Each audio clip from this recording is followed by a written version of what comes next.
Témoignage d'un trip sous DMT. Les personnes derrière le rideau.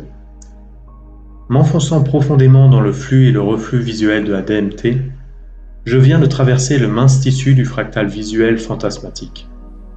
C'était comme une couche de gaz d'un rêve qui venait de se dissiper. Et boum! C'était comme marcher par une nuit sombre dans un casino bien éclairé à Las Vegas.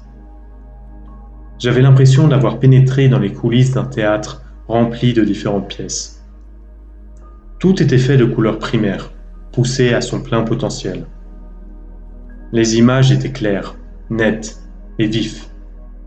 Beaucoup plus vives que les premières images d'avant-salle. Il y avait deux personnes, un homme et une femme, ou une fille et un garçon. Elles m'apparaissaient comme de simples images générées par ordinateur. Dès que je suis entré dans la pièce, ils se sont approchés de moi et m'ont parlé directement. Ils n'arrêtaient pas de dire « Bon retour » et des mots comme « Le grand gagnant, il est de retour, bienvenue à la fin et au début, vous êtes l'élu ». En regardant autour de moi, j'ai ressenti le sentiment d'une grande célébration à mon entrée dans cet endroit. Les cloches sonnaient, les lumières clignotaient. La peur commençait à monter en moi alors que je sentais le profond changement dans mon monde. Les esprits commencent à me guider dans la pièce, me montrant comment, durant toute ma vie, ils m'avaient préparé pour ce retour. On m'a montré des dizaines d'expériences simultanément tirées de ma vie, qui m'avaient conduit à ce moment. J'ai été immergé dans un flot et un assaut d'images, de pensées, de situations et de sentiments bruts que tout, dans ma vie, avait été construit pour me guider à ce moment présent, que ce moment avait été planifié. Ils m'ont dit que c'était un cadeau, que j'avais été sélectionné pour être l'élu. J'ai ressenti un immense soulagement, de l'excitation et de la peur chez les esprits. À ce moment de l'expérience, j'ai eu peur pour ma vie. Je sentais que ce cadeau me coûterait la vie. Je ne voulais pas être l'élu. Les esprits ont ressenti cette peur en moi et ont commencé à me tenir les mains et les bras, m'enfonçant plus profondément dans leur monde. J'ai ressenti leur peur et je commence à croire que j'étais sorti du rêve, de la drogue, de mon corps et de mon esprit, et que j'étais entré dans ce super monde. Je commence à croire à la transformation. En marchant plus profondément, j'ai pu voir debout au milieu de la pièce, au centre de cet endroit, un objet semblable à un sablier. Il se retournait lentement. J'ai pris conscience que ce récipient, en basculant, transférant son contenu de petits bouts rouges au plus grand bout bleu, me transformait. J'ai senti mon humanité s'échapper, alors que j'étais rempli de cette nouvelle lumière puissante.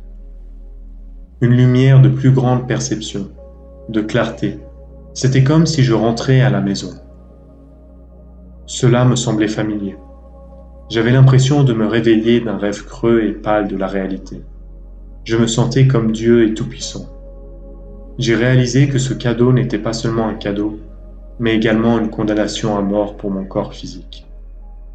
J'avais l'impression d'avoir été choisi pour recevoir cela, non pas par bienveillance, mais par besoin de libérer ce pouvoir et cette perception. Il devait y en avoir un, pour soulager les autres. Il devait y avoir celui qui percevait complètement. Je me sentais comme le Christ au moment de la réalisation de la divinité et au moment inévitable de sa crucifixion. J'avais aussi l'impression que toutes ces connaissances et perceptions étaient bien trop vastes pour être traitées par mon esprit physique et que la mort était la transition évidente. Alors que ce moment de réalisation me frappait, j'ai senti les esprits sourire et reculer. Ils m'ont dit que j'étais le seul, et que c'était réel, et que cela ne finirait jamais. Ils ont dit « Ne croyez-vous pas ? Alors, voyez ». À ce moment-là, je me suis assis dans le monde réel, et j'ai ouvert les yeux. Et alors, soudainement, une véritable panique s'est installée. J'avais de profondes hallucinations. Le monde réel était recouvert, transformé en un kaléidoscope psychédélique d'énergie. Chaque surface avait quelque chose de faux, comme un film de cinéma, une image après l'autre alignée comme un film projeté à travers un projecteur. C'étaient les images principales de notre nature symbolique, roulées lentement sur toutes les surfaces, comme les esprits des objets. J'avais l'impression de voir le temps dans une singularité. J'avais l'impression de voir les motifs symboliques comme une seconde perception du vrai sens. Dans la vraie pièce, il y avait 2 personnes assises à côté de moi. Quand je les ai regardées, je me suis senti momentanément rassuré. Puis ils ont explosé en des dizaines de couches de lumière bidimensionnelle, ressemblant à des peintures futuristes générées par ordinateur. De fins inlots ont créé les formes de mes amis. Dave m'a regardé et m'a dit « Bienvenue », me faisant paniquer. Parce que quand il m'a dit « Bon retour », je ne pensais pas que c'était un retour à la réalité, mais un retour dans le giron de ce super monde dans lequel j'étais. De retour en tant qu'élu choisi, ou au moins un parmi d'innombrables d'autres candidats potentiels. Je percevais Dave et Poon comme des guides personnels ou des gardiens pour m'accueillir dans ce nouvel état exalté.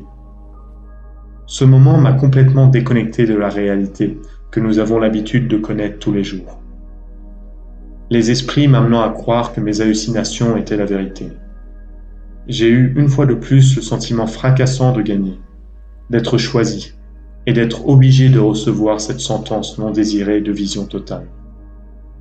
J'ai de nouveau eu cet extrême sentiment de panique, car j'ai pu voir une fois de plus la cause et l'effet de ma présence là-bas, et le prix que j'aurais à payer.